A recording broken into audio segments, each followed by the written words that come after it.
Good morning, I'm Nivareti Manu, and this is your morning news fix for Thursday, 25th of January. In this update, it was a tough crowd for New Zealand First's Shane Jones at the annual Ratana celebrations in Whanganui.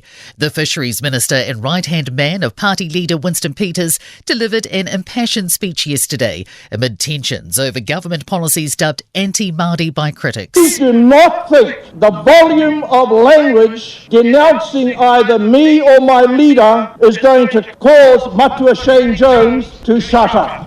Jones' comments didn't go down well with some in the audience. Tēnā koutou katoa.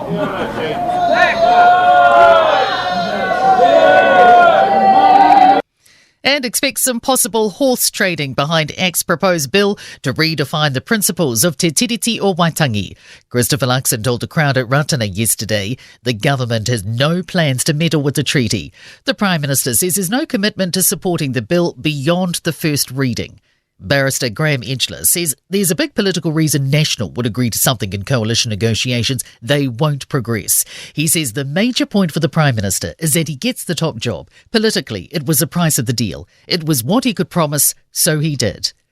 First home buyers may be the biggest property market success story of 2023. CoreLogic's latest data reveals first home buyers have reached a new high of 26% of the market share compared to other buyers. Investors have had a quieter year, making up around 21% of activity. Chief property economist Kelvin Davidson says mortgage rates and other market conditions have been a bit tougher on investors. These things are making it tricky to get the sums to stack up. A new investment purchase, so they've been a bit quieter than normal, and that's opened up those gaps for first home buyers. The Finance Minister says the government's policies will bring inflation back under 3%. Yesterday's figures show CPI rose 4.7% in the year to December, a two-year low.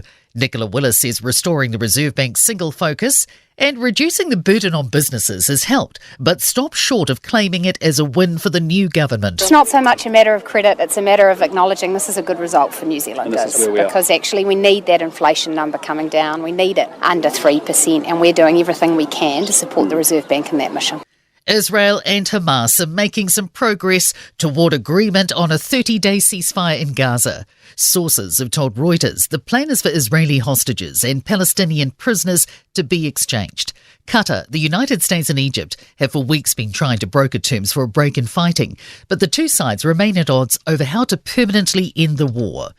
In sport, second seed Carlos Alcaraz has been upset by German Alexander Zverev in the quarterfinals of the Australian Tennis Open. He meets Daniil Medvedev next. And in the women's draw, China's 12th seed Jing Qinwen set up a semi-final with Ukraine's Diana Yastremka.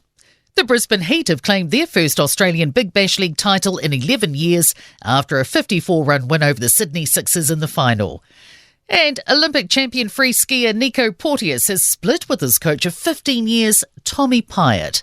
I'm Nivareti Manu, and that's your latest news fix. We'll be back with the next update at midday from the Newstalk ZB newsroom.